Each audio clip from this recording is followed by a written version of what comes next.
15 Essonniens ont reçu le prix du meilleur apprenti de France aujourd'hui à Paris.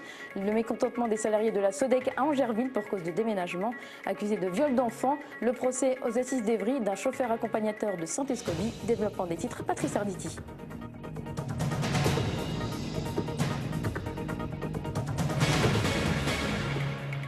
Bonsoir, et c'est donc un procès particulièrement pénible qui a débuté aux assises d'Evry ce matin, celui d'un homme chauffeur accompagnateur d'enfants accusé de viol. C'est en premier la mère d'un garçon de 9 ans qui avait déposé plainte en 2009 contre un ancien habitant d'Étampes, installé ensuite à Saint-Escobie, un quinquagénaire sorti de prison 3 ans auparavant, après une détention de 16 années pour un viol sur personne vulnérable. Lors de son embauche dans une entreprise de transport d'enfants en Essonne, il ne lui avait pas été demandé d'extrait de casier judiciaire. La consultation de ce genre de documents ne fait pas obligatoirement partie du cahier des charges de certaines sociétés. C'est ce qu'expliquent des responsables. En tout cas, nous n'avons pu pénétrer ce matin dans l'enceinte du tribunal pour manque d'autorisation administrative. Dommage. La grève continue dans l'entreprise Sodec de conditionnement du livre d'Angerville qui travaille principalement pour Hachette. La plupart des salariés vivent autour de la commune, voire dans l'Eure-et-Loir, et réclament des compensations du déménagement de leur entreprise vers Bondoufle pour un entrepôt plus grand et respectant mieux les normes de sécurité actuelles. Ils reprochent quand même à leur direction de ne les avoir prévenus que le 20 mars dernier. Christophe Garnier. Après 2 jours de grève, les salariés de Sodec réclament toujours des compensations du déménagement de leur société vers Bondoufle qui vient de leur être annoncé le 20 mars dernier. La majorité de ces 26 personnes ne disposeraient pas de voiture. Elles vivent dans le sud Essonne et voient mal comment supporter les frais de ce déplacement à 50 km de chez elles. J'habite dans l'Eure-et-Loir, à 25 km d'ici. Et personnellement, je ne peux pas suivre à Bondoufle parce que financièrement, ça ne va pas être possible entre la nourrice et les frais kilométriques. À la mi-journée, la direction proposait une indemnité de 60 € pour les trajets. Et pour ceux qui refuseraient le déménagement, elle envisageait 25% en plus des indemnités légales. Des concessions jugées très insuffisantes par les syndicats. Il n'y a pas eu consultation des institutions représentatives du personnel. Il n'y a pas eu de consultation du comité d'entreprise. Il n'y a pas eu de consultation du CHSCT. À aucun moment, on a pu mesurer les conséquences d'un tel déménagement, d'une telle délocalisation. Les salariés savent pas où ils vont. Donc combien de salariés sont concernés, incapables de le dire, ceux qui peuvent aller là-bas, ceux qui souhaitent aller là-bas sur le site, dans quelles conditions, à savoir les frais de déplacement qui doivent être pris en charge et à des conditions acceptables et pas dans n'importe quelle condition, et puis des personnes qui ne peuvent pas suivre aller à Bondoufle parce qu'ils n'ont pas de moyens de locomotion, parce qu'ils viennent taper ici. Et le bassin d'emploi est ici, il n'est pas à Bondoufle. Pour la direction, les 8 000 m² de l'entrepôt d'Angerville ne seraient plus aux normes de sécurité et les 22 000 m² de Bondoufle seraient indispensables pour permettre la continuité de l'activité. Alors ce soir, les négociations ont abouti à un protocole d'accord. Le déménagement n'ayant pas été préparé dans les normes, les partenaires sociaux ont donc convenu de reprendre toute la procédure à la base, en commençant par le fameux CHSCT, le comité d'hygiène et de sécurité, dès lundi. Des QG de campagne inaugurés dans le département ces dernières heures, ceux de 2 prétendants au siège jusqu'ici occupé par Julien Drey, autrement dit pour devenir député dans la 10e circonscription. C'est Marianne Duranton. Marianne Duranton qui n'est plus pour l'instant UMP, qui a l'étiquette du parti radical valoisien. Et en face, c'est celui qui aura fort bataillé, si je puis dire, pour obtenir l'investiture du parti socialiste, Malek Bouti. Et puis à noter, cette fois, cela concerne les présidentielles, que la campagne essonnienne du MoDem a débuté officiellement hier dans le département. Derrière leur candidat, il s'agit de François Bayrou.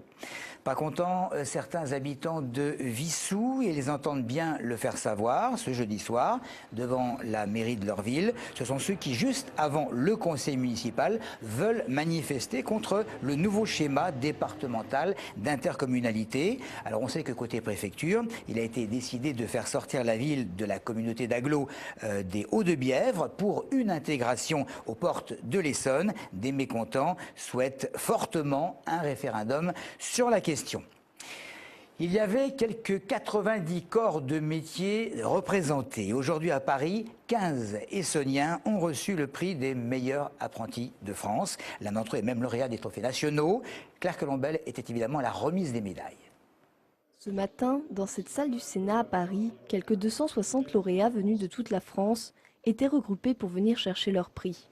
Parmi eux, 15 Essonniens représentant des corps de métiers différents tels installateur thermique, cordonnier, peintre en carrosserie ou encore joaillier.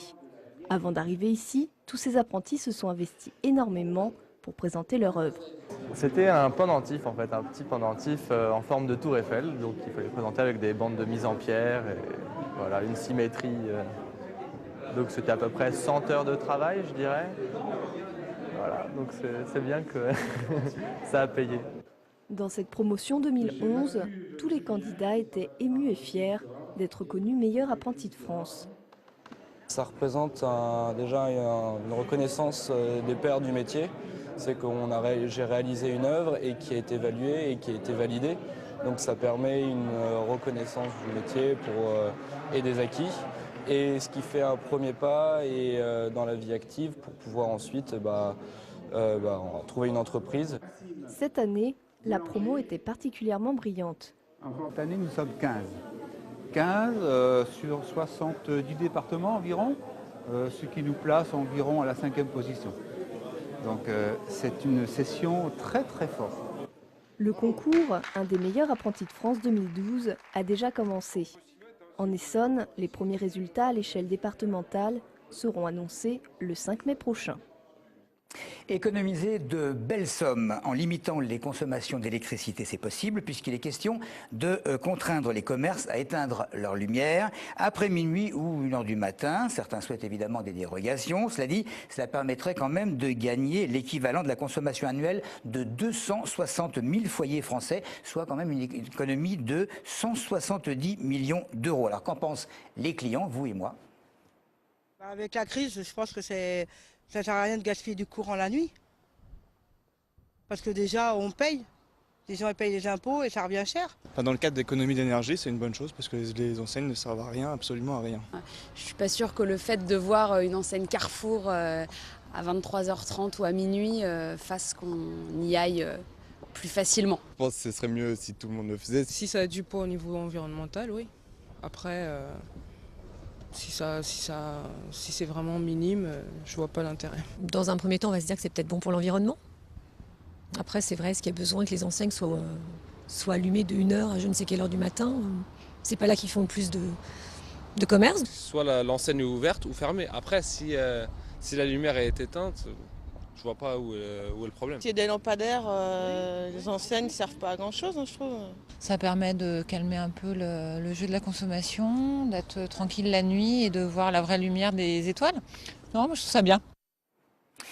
Ça avait commencé par un procès d'assises qui a débuté aujourd'hui. Il y en a un autre qui se terminait hier, celui de 3 individus qui comparaissaient donc à Évry pour avoir enlevé, séquestré et même abusé sexuellement d'un vieil homme. Les 3 cambrioleurs et tortionnaires ont été condamnés à 5, 6 ans et 12 ans de prison. On va terminer de manière plus drôle avec ce canular qui aura fortement quand même dérangé des pompiers et des policiers municipaux pour rien. Donc un crocodile qui avait été aperçu par plusieurs personnes à Épinay-sur-Orge et dans 2 endroits différents, photo à l'appui. Et bien la photo en question a permis de constater que le croco était faux, mais très très bien représenté. On avait quand même fait appel à un certain nombre de professionnels pour que l'on ne se dirige pas vers la bête en question tout en restant en contact visuel. Les farceurs devraient néanmoins être poursuivis pour supercherie ayant mobilisé secouristes et fonctionnaires municipaux. Voilà pour l'essentiel. Merci de nous avoir suivis.